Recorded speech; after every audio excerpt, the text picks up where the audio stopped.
What's going on, X-Men fans? It's me, the X-Men guy, back again with another podcast episode. What is this, the fourth one? Fifth one? Fourth one. All right. Oh, wait. Are we counting last episode? Because that was 8 minutes long. I think that might be considered a bonus episode. So, let me check real quick. What is this? Let's call this the third episode. Yep. Because last episode was a bonus episode. It's a great time to be an X-Men fan. Even better time to be a Magneto fan. Two great adaptations of him running wild.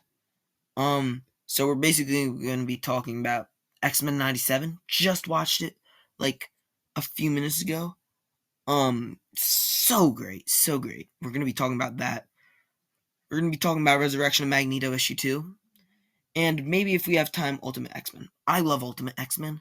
It has dark topics in it, and I like to keep this podcast light. So depending on time, I'll see if we're going to cover it. And if I don't cover it, let me know if you want me to cover it, because I like to keep this podcast more light-hearted than not. And I don't know. It's a little dark. Ultimate X-Men. It's a little dark. So ultimately, I'll decide if I want to go over that. But first, let's get the controversy out of the way, all right? Let's rip off the Band-Aid. Is X-Men 97 better than X-Men the Animated Series? Now, as I was watching X-Men 97, I asked myself this, and my answer is maybe. Obviously, there's only 2 episodes compared to 5 seasons. It's going to be a little hard to stack that up. But if it keeps going on this pace, if it keeps going on the quality that it has been going on in these past 2 episodes, I think yeah, because these 2 episodes, or especially the second one, I love the second one. If it keeps going like this, I think it'll be better than the original one. And obviously that's going to make a lot of people angry because they grew up with the original one.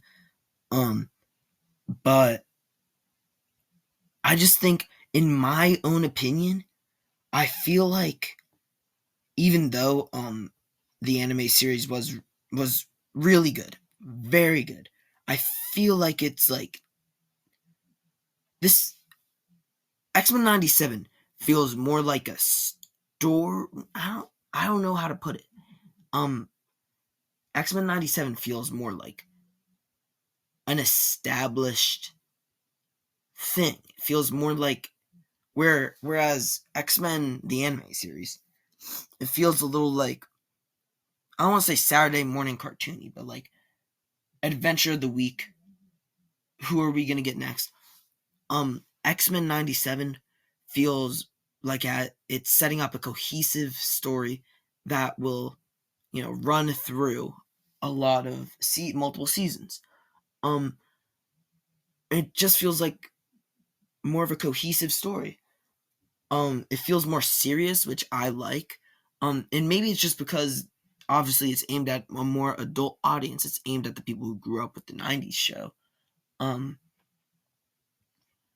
But yeah, I definitely, if it keeps going like this, I think it's going to be better than the anime series. Because the anime series, even though it had really good, and I don't want to make it sound like I think the anime series is just all for kids, because it's not. But a lot of times the anime series felt like, oh, who are we going to fight next? Oh, Sabretooth, all right. Apocalypse. And this seems like it has and what is it called? Cause and I don't know. Cause and effect. I was blanking a little bit there. It feels like it has more of a cause and effect more than, oh, Sabretooth is here, we gotta beat him up. And I'm not saying the anime series didn't have layers. The anime series was is one of the best animated superhero TV shows. But if X-Men 97 keeps it up, I think it could be even better. That's all I'm saying.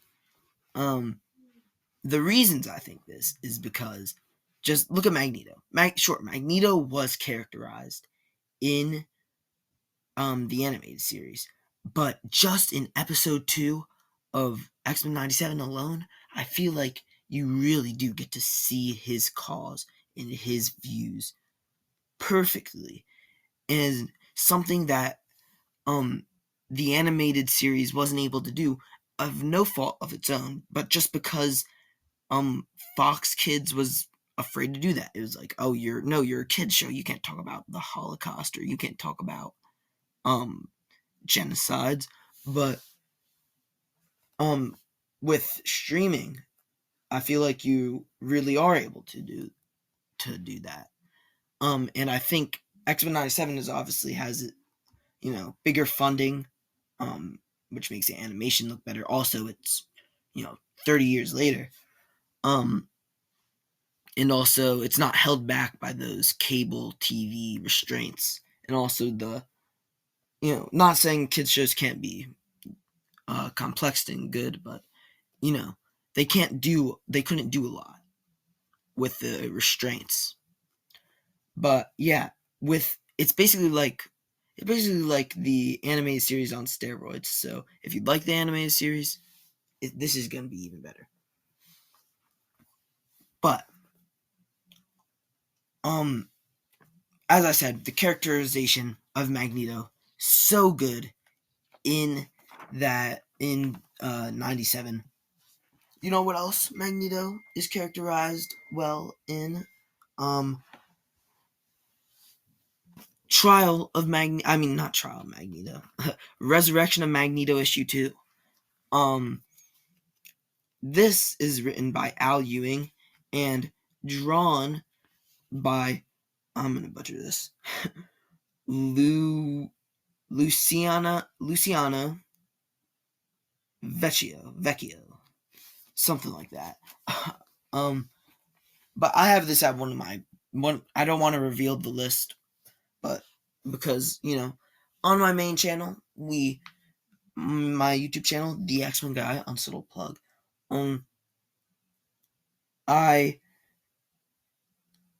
I do at the end of every year, I do best comics of the year, and let me just tell you, right now, as of March 20th, this is up there. As of recording, this is March 20th.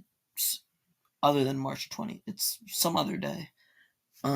What day will it be when this goes live? I think it will be 27th. Maybe it'll be the 20th. Who knows? 27th and 20th. Anyway.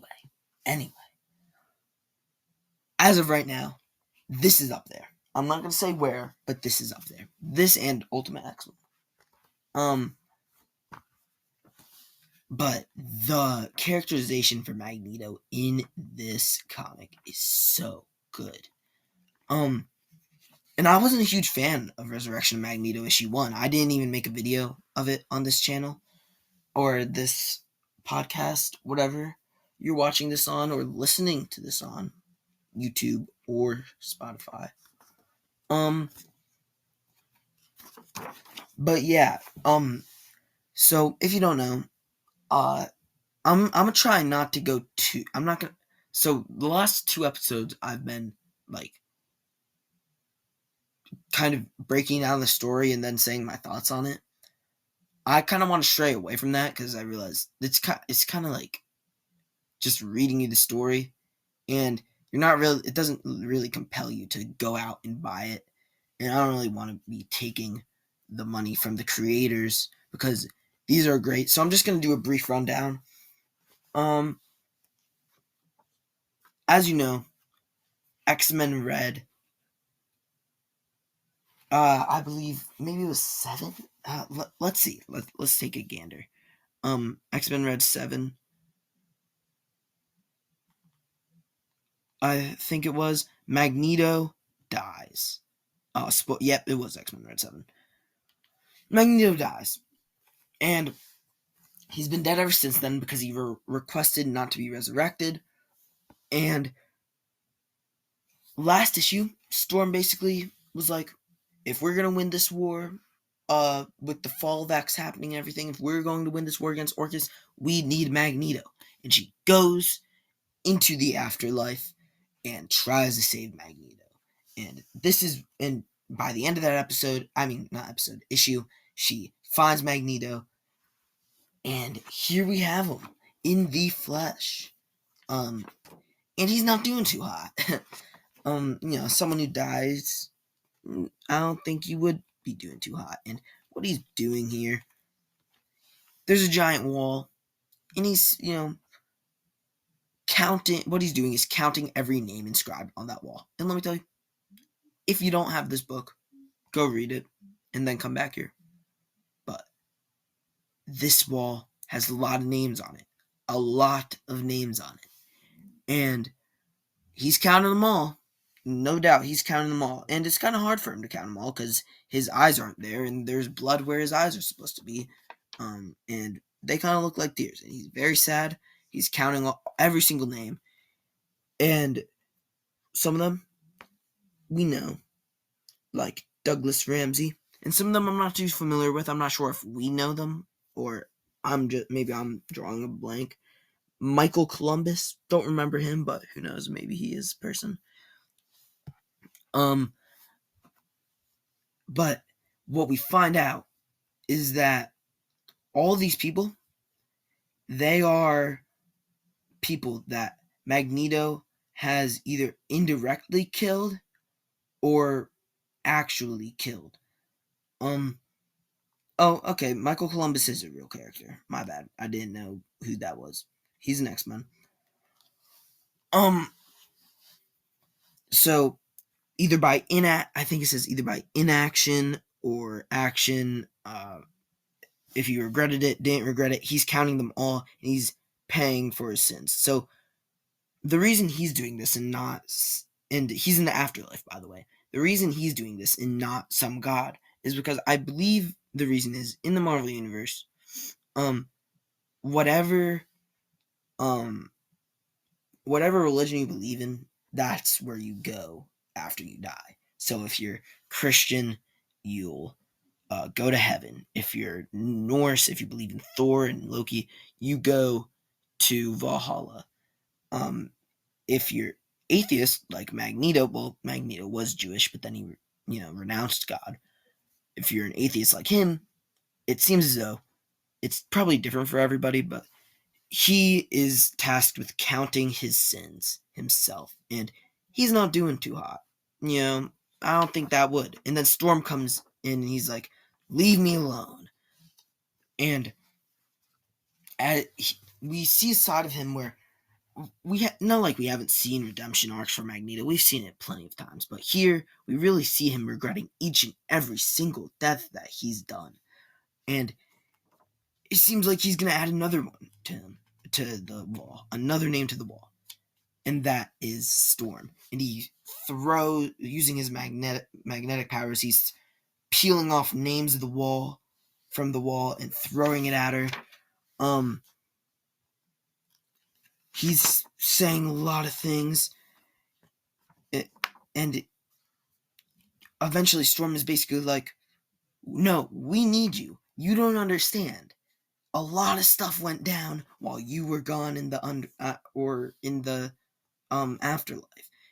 And she tells him about what has happened in the fall of X so far, and he's surprised, but he's basically like, "I told Charles to watch, I told you to watch over Charles, and now look what's happened." He's very angry. So what he starts to do, he pulls names with his magnetic powers. He pulls names off of this wall, and he starts throwing them at Aurora, and she's dodging them. She's fighting back at him. And he's like, "I don't want to kill you. Turn around. I don't want to do this. I want to add another name to be counted." And she's basically like, "Stop it. We need you." And when he pulls another name, and he pulls another name to throw at Aurora, and it's his name. And what I think this is symbolizing is by not forgiving himself, by not going back to the overworld, he's letting himself die, and he's just adding another name to the wall.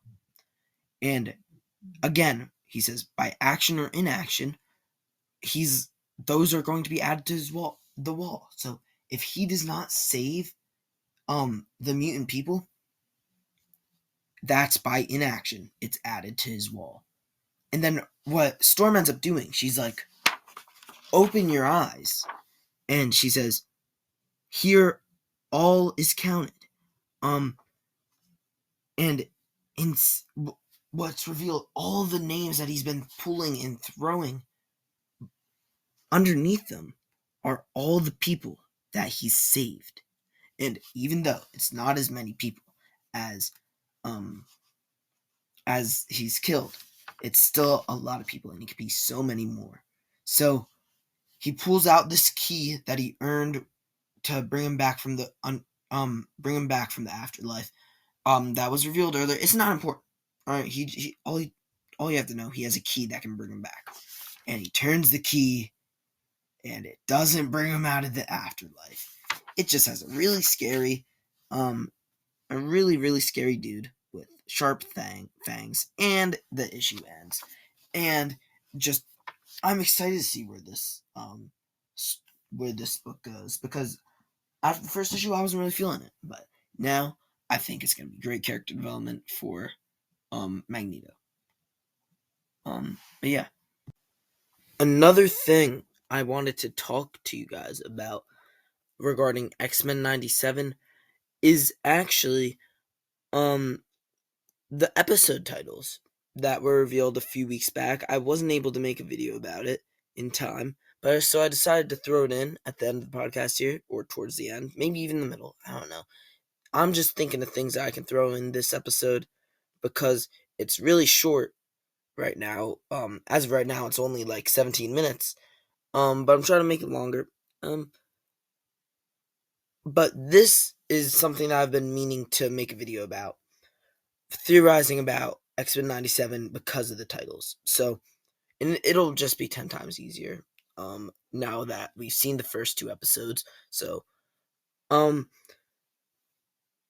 the next episode is named Fire Made Flesh, which, of course, is either referring to 2 things, and I have a theory about this. Is either referring to Inferno, as in, Madeline Pryor and everything, Mr. Sinister. That could be Inferno, because Inferno is, like, related to fire, or maybe something about the Phoenix and Madeline Pryor, something like that. Especially because, hear me out, maybe the Jean Grey that we've known all this time is actually Madeline Pryor, ever since the Phoenix saga. This is something that not exactly happened in the comics. However, with the way that Madeline Pryor just ran to the X-Men's door, I'd be surprised if she just randomly went there. However, in the comics also, Madeline Pryor was just a human clone of Jean, and she was rescued by the X-Men, so that might not end up going anywhere. Anyway, I think episode 3 is definitely going to be focusing on Inferno, Mr. Sinister, Madeline Pryor, all of that good stuff. Next, episode 4, Motendo and Life Death. Now, I'm not sure what Motendo could be. However, Life Death, I have a pretty good explanation. So, Life Death, if you didn't know, is a storyline in the comics where Forge and Storm is basically a story about them.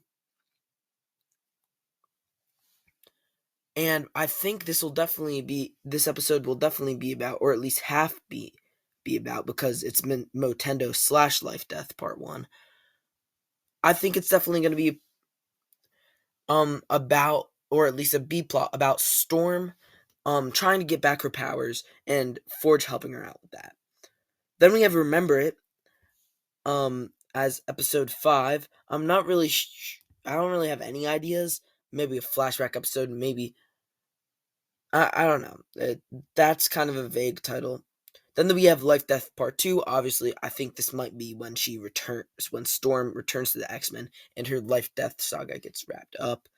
Bright Eyes is then the 6th episode, and I'm really not sure what that could be. Again, a vague title. And then we have Tolerance is Extinction. One of the quotes that we heard said, I forget who said it, but said in one of these first 2 episodes. So that's a 3-part Tolerance is Extinction, 3 parts, all part of the finale. But that'll definitely be hype. Right now it's too soon into the show to figure out what the finale will look like. But yeah, hopefully Roberto joins the team. I'd be really excited for that. But anyway, I think it's gonna wrap it up for the podcast episode. Let me know if you want me to cover Immortal X-Men. I mean, not Immortal X-Men. I'm sorry, Ultimate X-Men. But other than that, like, subscribe. Go to my primary channel, the X-Men Guy. Subscribe to that because there's a lot of cool content. If you're listening on Spotify, follow and please give a 5-star review. And then if you're listening on YouTube, like and subscribe. Subscribe to the X-Men Guy, the X-Men Dude, everything. But anyway, that's where I'm going to end it.